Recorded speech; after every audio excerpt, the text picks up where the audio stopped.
Hey everybody, welcome to Future Consideration, SB Nation, and the internet's premier NFL draft show. That is Matt Ufford, he is our NFL guy. True fact, Dan watches college football. This is also true. It is time to get in the latest Mocking the Draft mock draft. Let's start. They went 2 rounds. They went double rounds. Yeah. But let's just look at the first one. We're going to look at the first 5 picks and then bounce around the rest of the first round. Once again, we see Jameis Winston going to Tampa Bay. Yep. I think we've figured out that, okay, people are leaning towards Winston as the top overall pick. Lovie Smith has been very outward and public about how much he loves Jameis Winston. He had a nice long trip down to Tampa. Yes, that is. Don't ever say it like that ever again. So we're okay with that. I think that if you're a Buccaneers fan, you're okay with Jameis Winston. And then we have Leonard Williams to Tennessee, which we agree may have the highest ceiling of anybody in this draft as a pure football player. Yeah, and the Titans. I mean, who doesn't benefit from a big mauling defensive tackle? Absolutely, and a playmaker at that. Number 3, we've got Dante Fowler to Jacksonville, who actually, they weren't bad against the pass last year, rushing the quarterback.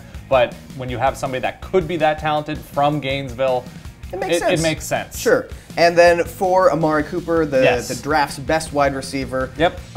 This would be assuming that the Raiders feel that they're set with a franchise quarterback finally. Right, and Derek Carr, yeah. You know, maybe they have other places where they have higher need than a game-breaking wide receiver. Love Amari Cooper, love Kevin White. Don't think they should go in the top 5. We've talked about it before. And number 5, a new addition to the top 5, Bud Dupree, the outside linebacker from Kentucky. Very talented. We saw Randy Gregory in this spot before. They're comparable players because of the position they play.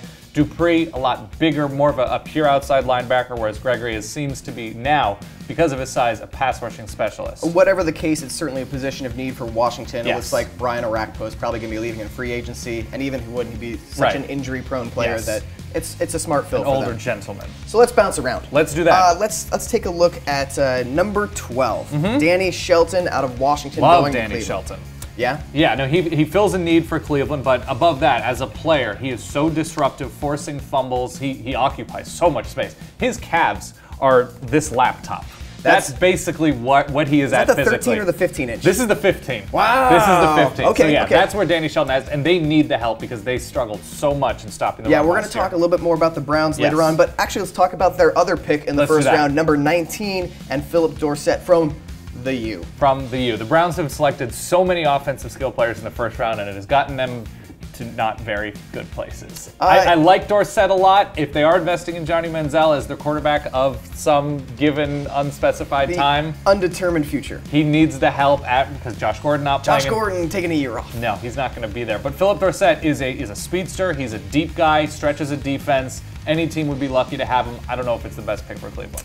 And then number 24, a fellow Duck of yours, Eric Armstead. We're built very similar. Eric Armstead going to Arizona. Yes, he's actually built a lot like their star defensive lineman, Calais Campbell, in that they're both 6'8", 300, which isn't a bad size to be. That's a large human being. And they do need the depth. They struggled stopping the run at the end of last season. No, they have Frosty Rucker and Calais Campbell to set at the interior line, but they could use some depth. That is what he is great at doing, stopping the run. A big, fast, athletic body. If I were a Cardinals fan, I would rather that pick go to shore up the offensive line a little bit, but really, you can do worse than get talented interior defenders. Yes, and let's round out the first round. Tevin Coleman, a bit of a surprise pick here for the Cowboys, who have yet to make a decision on DeMarco Murray. If Murray is to leave the team in free agency, Tevin Coleman is good, and I think he's going to be a very good NFL back. I would not draft him in the first round. I wouldn't draft any running back in the first round, but it seems like a stretch, but he could be very good. He's a home run hitting type of running back. Is he the sort of player that is going to be the workhorse, 400 carries like DeMarco Murray He could be, No, he's built solidly, and he plays really well between the tackles, but at this point, with what Dallas may need other places on the field, and they did take a step forward defensively last year, I don't like the Tevin Coleman pick a ton. All right. That is our quick and dirty review of Mocking the Draft's mock draft. Be sure to go to SB Nation to get the full 2 rounds. And let us know what you think about it. Spicy.